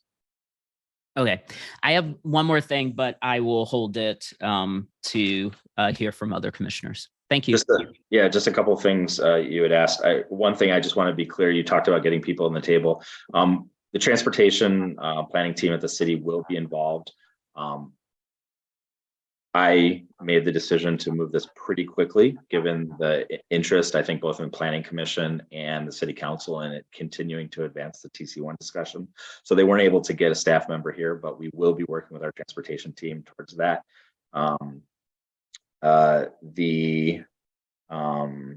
We'll definitely look into that easement. And you mentioned the modification to the ordinance or the resolution that Councilmember Iyer made. I just want to be clear. That language was largely from my insistence. I think that it makes sense for us to be clear in what we're applying to other districts in the future. And given this, that was my request, and frankly, regardless of that being struck, as I think many of you have already concluded, this will take some time for us to figure that out. So I just wanted to add a little bit of that, I guess, inside baseball. No, and when I talked with one of the sponsor indicated that they worked very closely with staff and used the language that staff recommended to give you the most amount of flexibility. So my comment about it wasn't a critique or any kind of condemnation. It was just a acknowledgement that this is not a small change. If we actually take this up, this is going to be a lot of work, mainly for staff and then iterations for us at the table. You are a very, very good commission. So I'm gonna go to Commissioner Hammerschmidt because she hasn't spoken yet, and we're coming up on our time. So I just want to make sure that people who we haven't heard their voices yet, make sure that they get in. Thank you. I'll try to be quick because I don't know where I'm at right now. This is a really good conversation. Thanks, staff, for the really detailed presentation and all the research that you did, particularly bringing up some of those use-specific standards that you've been hearing from the development community, looking at doing development along the TC1 zoned corridors. I'm glad that we did this and pushed this forward, even though there has been a lot of like churn, I guess, and concerns about some of the things that are in that, because like Commissioner Councilmember Dish said, it's better than what we had. We do have the opportunity to make adjustments, but I'm getting really concerned about like the sheer number of things that are getting brought up. I think that there's some low-hanging fruit potentially. I think some of this like auto stuff we could put to bed pretty easily. I guess just full transparency, the way I'm leaning now, like I'm okay with car rentals. Like I think that the form for some of these things is a little more important. Like if they have to have parking, like stick in the back. I don't care. As long as there's like not parking lots in front. Like if we had a small car rental place, I understand this transition from how we live now to how we want to live in the future is going to take a while, and that people still want to, rent vehicles if they don't want to own a vehicle. Similar things like with car share, like if I don't even know if Zipcar exists in this city, but like if there were things like that we wanted along the corridors, like how are there like considerations that we can make for those things? But I think like, I don't remember who said it. It might've been Commissioner Abrams. Things like auto repair, like I don't know that they necessarily need to exist on this corridor. So maybe if there are ways to like parse out some of the things, like separate rental from sales, I don't know. I feel like we can work through this. This right-of-way thing feels bigger to me. And I'm sort of like with Commissioner Sauvé, where I don't know that this is our purview, and how would we even determine, I'm struggling like how we would determine setbacks. And I do think it would be helpful, at the risk of delaying this further, to do a field trip, sort of walk some of these corridors, because I imagine, I don't know exactly where the property lines are along Stadium, but like there's got to be more room in some areas. So then are we saying like some setbacks, it would just be like depending on like that particular lot, like your setback might have to be 20 feet, but your setback only has to be 10 feet because of the amount of space that we would need to have a uniform thing. That's kind of what we're saying, right?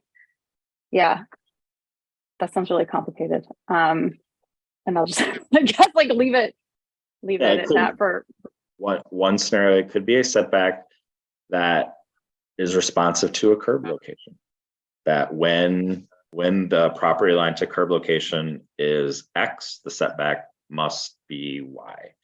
And when it is 15 feet, that setback can be 0.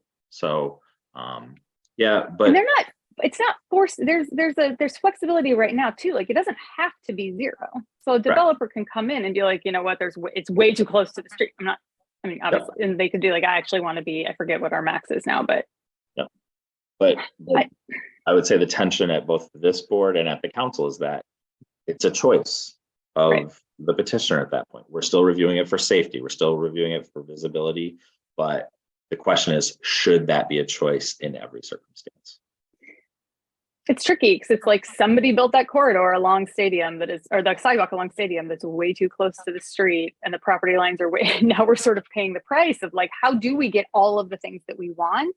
How do we get this form that we want, the safe pedestrian safety and bicyclist safety that we want, when we just like literally do not have the space right now? So I understand the importance of needing to go back through this and the desire to want to do that from council, but I have a lot of like anxiety. Maybe that's not the right word. I don't want to be delaying Plymouth and Washtenaw like due to some of these things. Because those are also like very different. So if we do a field trip, maybe we need to go look at all 3 of those and try to get ahead of, I feel like we're talking a lot about Stadium. There's probably quirks on Plymouth and Washtenaw. So I don't want to like fix something for Stadium and then we get to the next one and we're like, oh, darn it. Like now there's this. I also wonder, like, should we be trying to prioritize some of these things to not make this process take 6 months? Like, can we collectively say like, you know what, some of these things that Alexis brought up, like, yes, we really, really need to look at those. Like, those are things that are going to keep coming back. Like maybe this right-of-way thing, we just sort of like let it play out. I don't know if those are I'm just giving examples. I don't know what the right things are to prioritize, but this is a lot. And I don't want to be like a year from now. I watched back the council discussion today, and I heard the urgency from a lot of council members. And like Commissioner White said, like, this isn't something that we're going to be bringing back to them in February. So I don't know the best next step to make this go as fast as possible. Like maybe it is just getting us out there in January and like, shredding it out there in the wild. I would actually like to go at this point, partly because I know a little bit about the Seattle example, because they have this same issue. And so what they did is they basically created a vision for what they wanted each street to be. And they have types, and they have a 3D model for each one that shows what it's supposed to be. And when you submit for a site plan, you have an easement based on that XY thing that Brett was talking about, that you may only need to seed 2 feet over, or you may need to seed 10 feet over. And that's how it works out. And they have an easement, and you submit your plans, and that's how it works. What we lack is the vision for what we want our corridors to be. And I think that's what's going to take a long time for us to really figure out and figure out who does it. Like you're saying, is like this point is where lots of departments all weigh in, right? It's like this very charged area. And so it's probably some of transportation and public services and us that's all kind of thinking about what we want this thing to be. And so I think the more voices would be helpful to be able to have some of this discussion. But I also think that there are some places that have been doing this that we can look to be able to see how they're handling this. Because if you think about it, this is, for people that want to have some sort of vision for what they want their corridors to be, there's going to be places where things are inconsistent and don't work. And there are communities that have been grappling with this and that have come up with solutions. So my sense of this is that that's going to take a long time, and that we have some more urgent needs to be able to kind of keep moving forward. And so I personally am of the mind of doing the stopgap, come up with feels like a big enough setback area so that we give ourselves the room to be able to have the freedom to have that discussion. And that may be a little tricky to determine, but I do think that there are some templates out there for what feels like a healthy area to have.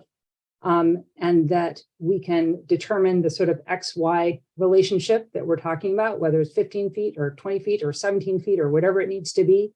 And that we then maybe it tacks on to what happens with the comprehensive plan as an amendment to that, to be able to kind of bring some of those other voices together and to come up with some sort of vision for what we want these TC1 corridors to be. Because we can do the part on the private development side, but we really haven't taken the time to figure out what we want with what's in the right of way. And if the right of way isn't adequate in some of these areas, then I think we do need to figure out how to create a temporary situation so that we can then get a vision for the future of what we want. Because I think, like Brett was saying, if somebody just comes in and they have the right, to be able to put it at the zero setback, and man, that could really be an issue for the future if we decide it really needs to be 17 feet, from curb to whatever, then we're stuck. There's just no flexibility there. So I feel like there are some templates out there. I don't feel like we're just totally wandering in the Wild West with this. And but I do recognize the sense of urgency too. And so I kind of feel like we should try to make our best guess to buy ourselves some room, and that it probably comes in the form of a setback now, but then it becomes an easement later once we have some sort of sense of the vision that we collectively decide on together. That's my 2 cents on that. Commissioner Clark. So I was just wondering, is it possible, or maybe this is already out there, to know about how many feet that we were concerned about having the lot line unusually close or closer than the rest of the corridor? And then on top of that, I guess I would be very concerned, sympathetic to continuous bus routes and make sure that we can have rapid transit without having to make any choke points. And then on that note, though, so I guess I'd be interested to know about potential choke points, and if this whole setback thing, and if the city were somehow able to leverage this with developers to get control of their area, their right away, to get an easement through the property for a pedestrian walkway. I guess I would want to know, how is that going to be more feasible once you factor in the paying them for the land, however many feet of space we would anticipate that to be, and then doing a projection on how much that might cost, along with I kind of wonder if the curb, I know those are extremely expensive, but if that might not already have to be reconstructed regardless of whether, if we're saying, hey, that we want a rapid bus lane and we want to, we don't want to road diet this portion. I just would want to know how we would, maybe some projected costs on that, and what the road frontage, what we're actually looking at as part of scale. And then I just want to chime in too about the amount of risk or perceived risk this kind of negotiating with developers over the use of their easement brings on the developer's perspective, and if it might be a bit more of I don't know if this is the right way to phrase it, but a stick more than a carrot, and if this might result in developers coming to the table and not really is this going to get approved? Are they just going to ask me for more and more until it's not feasible? We heard a few weeks ago from a small scale developer that has been trying to do that sustainable development over on Broadway for ages, and hearing about how much of their personal finance was on the risk, how much they've invested in it because they believe in this vision of this one particular parcel. I guess I would just have to wonder about the amount of risk that we're introducing and process slowdowns from the developer's perspective, and if we might get lower quality projects as a result of that. Maybe allowing some room at the table to maybe say, hey, maybe the bus shelter doesn't go directly in front of your property, but we put it 100 feet that way where there is space, and then just put very large bollards on this narrow strip. So I guess that's where I'd want to know about how many feet contiguous strips we'd be looking at along the corridor where it's getting close to the road. And that would be a good starting point. I just can't imagine how acquiring use of this land is going to somehow be more feasible than just like road dieting if we really need to. Both seem ambitious, but anyway, that's it.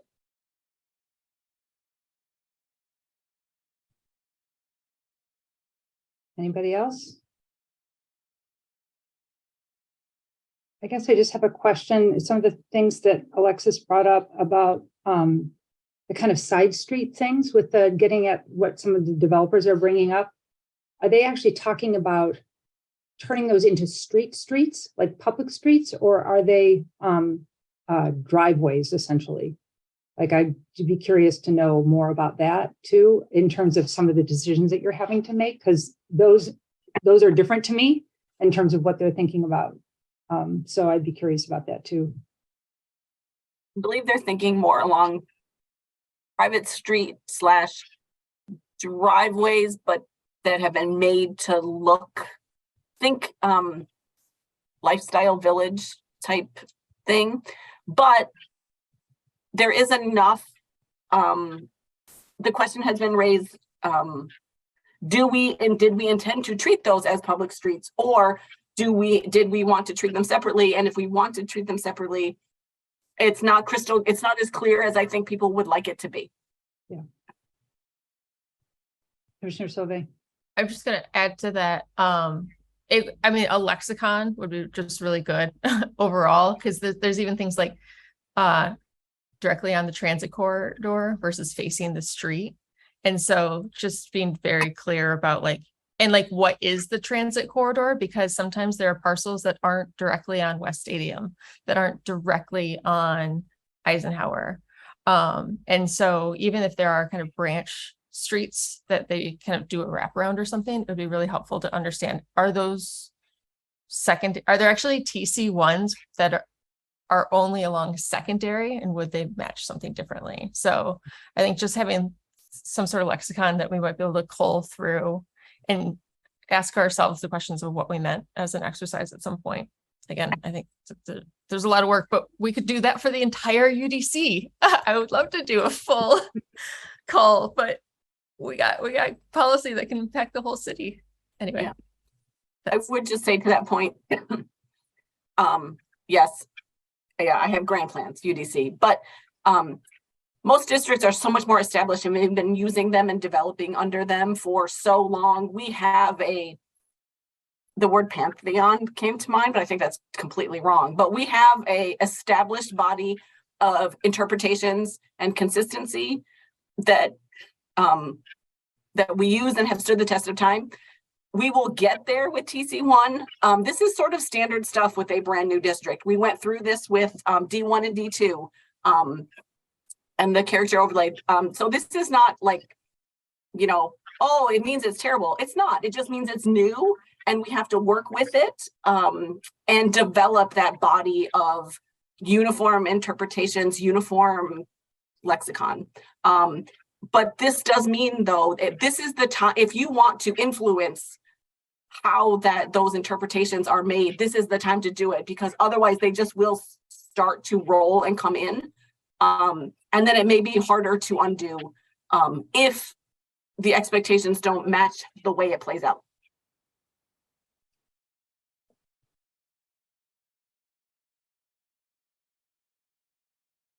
Any other questions or comments? I am hearing that a work plan would be helpful. I'm hearing a desire for some on-site visits, if we can figure that out. I am hearing interest in, I'm hearing more interest in rental services distinct from sales and the other automobile uses, potentially with some specific use standards. I am hearing, to that question, maybe some context of how those automobile related uses are elsewhere in our community, frequency.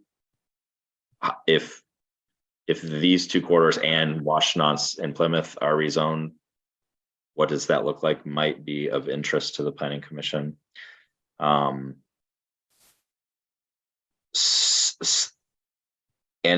as part of that work plan,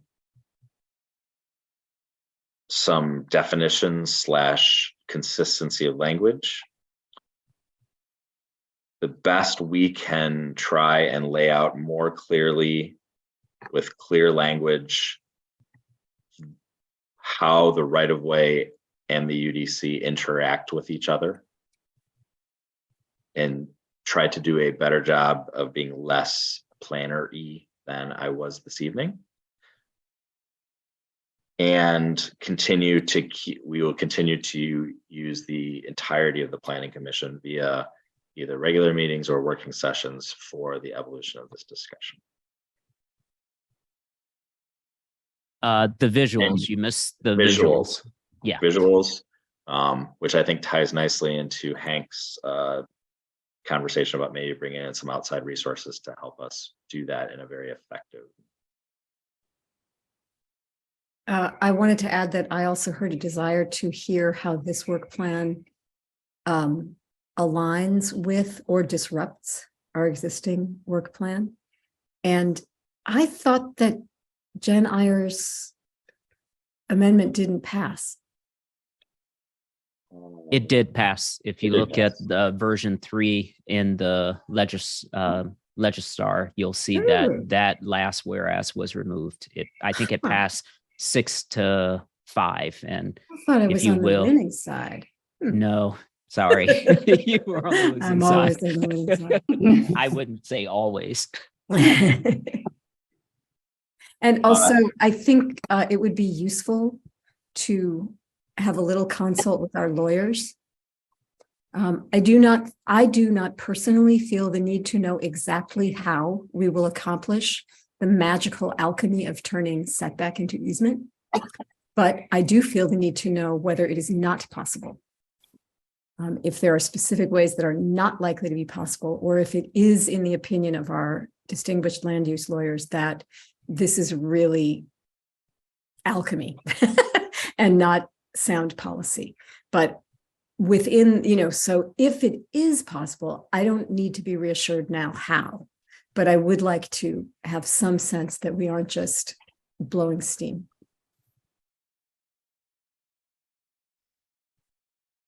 Hank, Alexis, do you feel like you two have your marching orders?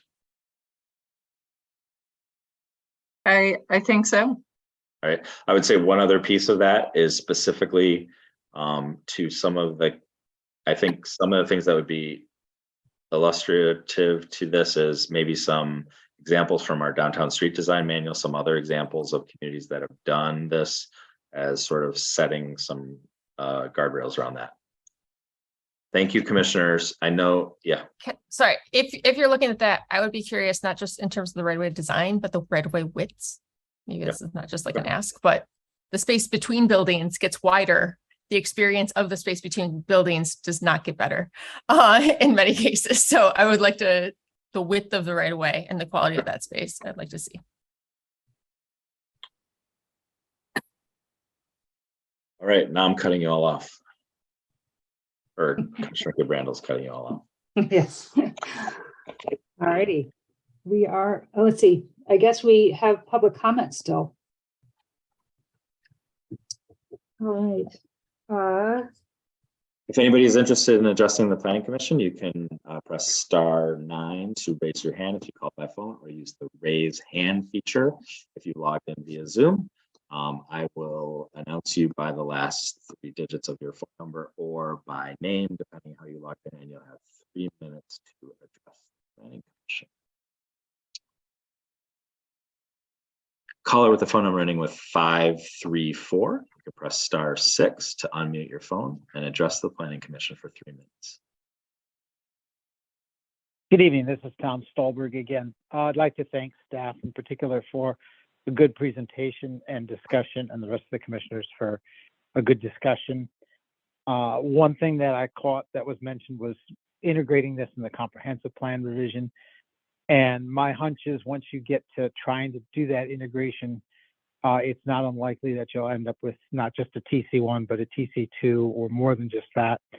And just like to remind everybody that some of the constraints, some of the problems are trying to do this all with a single TC1 when there could be more zoning codes that would probably be, in the end, I think we'll find that as we get to the comprehensive plan that we may want more. Thank you.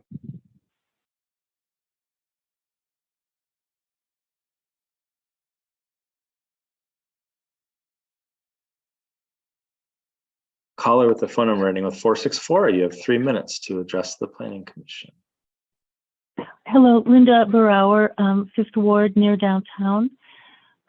Thank you for a really good discussion on TC1. I have a few observations, and I hope you'll take them in a spirit of constructive observation. It was distressing to me at your last meeting how you tried to push through TC1 without the tweaks, minor tweaks. I don't think they were major. I don't think there's really a lot of objection to TC1 in principle anymore, but I think staff and many members of the public were trying to get you to tweak it, to make it better. And you refused to do so. And that was, and so now council had to tell you to do it, which I'm glad council did, but I just hope that you'll take that as a signal in the future to be a little bit more open in hearing staff opinions and opinions by members of the public than you have been, because I don't think you have been. And I also want to talk about due diligence, which kind of ties in with the fact of how rushed you were last time to pass this. Problems came up specifically about the front setbacks, and Commissioner Gibb Randall was concerned about that, but you needed her vote because you wanted to pass it, and since 3 of you had recused themselves, she kind of caved in and agreed, and you passed it. So now it's kicked back, you got to do some more due diligence. And I don't think it's going to take a year. That's why council had that amendment put in, and it didn't say will delay, it said may delay, and that was just an acknowledgement of reality. And Iyer wanted it out, and it did get rejected, but it's still a reality. It's going to take a few more months, and I really don't understand the resistance to that. Commissioner or Council Member Dish said earlier at the beginning something about if you discover problems, we fix them before implementation. I understand this is an iterative thing and there will be improvements down the line, but if you discover problems now, I don't know why last time when that became apparent that the front setback was an issue that you didn't want to deal with it. And so hopefully you'll deal with it now. There'll be other problems later, but if you see a problem now, please deal with it before you send it to council. And then the final thing, in terms of due diligence, is I can't believe you haven't walked the corridor, and I really hope that you will, and also Plymouth and Washtenaw. I think that's just really important. And then finally, flexibility. I really think you need to be a little bit more flexible in your thinking about how this can be implemented. I heard a lot of inflexibility in the discussion this evening. For example, I don't understand why it's so difficult to understand staff's explanation that if you increase the front setback now, that will allow flexibility in the future to potentially do something with right-of-way and easements. Whereas if you don't increase the front setback now, you are locked in forever. It's just a way to get more flexibility in the future. I think it's great to run it by the attorneys. I don't think you need to look into a trust, you know, whatever Commissioner Which suggested, I think that's going into a little bit too much of the weeds right now. Run it by an attorney and, you know, see what they say. But I just ask you to not be so dogmatic in your thinking about how you think TC1 has to play out, and just kind of acknowledge the reality of things on the ground and be open to constructive tweaks when they are presented to you, whether by members of the public or by staff. Thank you for all your work. No other speakers have indicated a desire to address the planning commission. Okay, I think we are on to adjournment then. Thank you very much. Bye, everybody.